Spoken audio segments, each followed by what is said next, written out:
Hatimaye rais wa Marekani Donald Trump amefanikiwa kuyapata madini adimu ya Ukraine. Ni baada ya Ukraine kukubali kusaini makubaliano ya uwekezaji. Ukraine na Marekani zimesaini makubaliano ya uwekezaji yatakayoruhusu Marekani kuchimba madini ya Ukraine, hii ikiwa ni kulingana na Wizara ya Fedha ya Marekani. Naibu Waziri Mkuu na Waziri wa Uchumi wa Ukraine Yulia Siridenko aliyetia saini makubaliano hayo mjini Washington amesema vifungu muhimu vya mkataba huo ni pamoja na kwamba rasilimali zote kwenye eneo la Ukraine na eneo la maji ni mali ya Ukraine. Ni taifa la Ukraine ndilo linaloamua nini na wapi pia pa kutoa, aliandika kwenye ukurasa wake wa X. Hakuna upande utakaokuwa na nguvu zaidi ya nyingine, hii ikiakisia usawa katika ushirika wa mataifa yote mawili. Marekani chini ya makubaliano hayo imefunguliwa milango ya kuchimba madini ya thamani na adimu nchini Ukraine ili iendelee kupata msaada wa Marekani wakati ikiendelea kukabiliana na Urusi.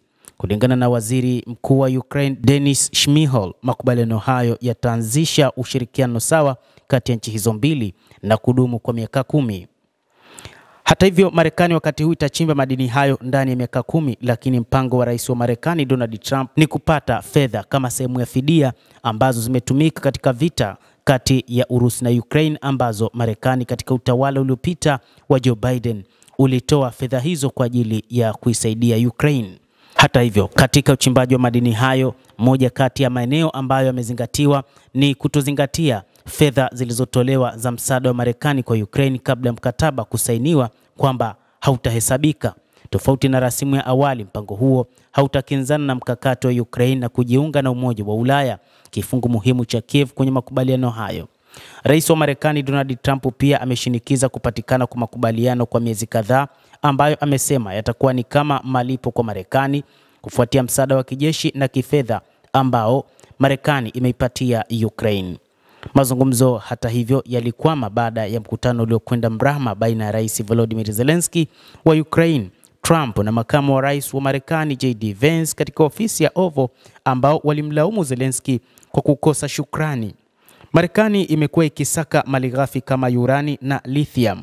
Marekani imekuwa ikiangazia namna ya kupata malighafi zaidi ya 20 kama za titanium, urani, lithium, graphite na manganese zinazoonekana kuwa muhimu kwa ajili ya maslahi yake, ikiwa ni pamoja na baadhi ambazo si madini kama vile mafuta na gesi asilia. Aidha, naibu waziri mkuu huyo wa Ukraine ameandika kupitia mtandao wa X kwamba pamoja na makubaliano hayo na Marekani wataunda mfuko ambao utavutia uwekezaji wa kimataifa nchini mwao.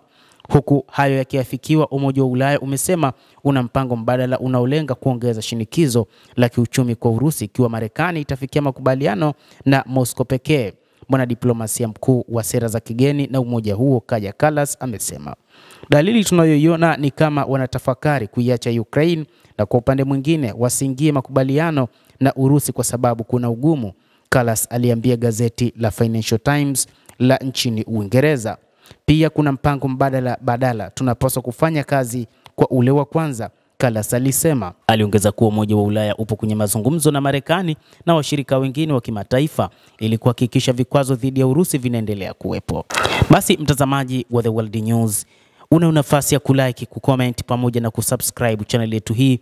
Utapata habari hizi kwa mapana hapa The World News. Mimi ni Adam Hussein, endelea kutufuatilia, endelea kuwa nasi wakati wote, tutakujuza mengi ambayo yanajiri katika ulimwengu.